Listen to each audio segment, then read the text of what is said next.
তো বন্ধুরা সারা রাত তো ডালটা ভিজিয়ে রেখে দিয়েছিলাম, এই দেখো খোসা সমেত সেই ডাল সারা রাত ভিজিয়ে রেখে দিয়েছিলাম।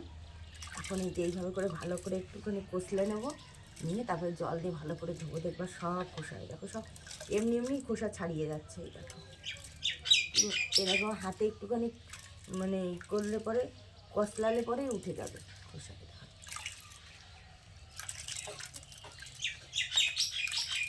চলো ভালো করে ধুয়ে নিয়ে তারপরে দেখো পুরো সাদা হয়ে যাবে ডাল একদম।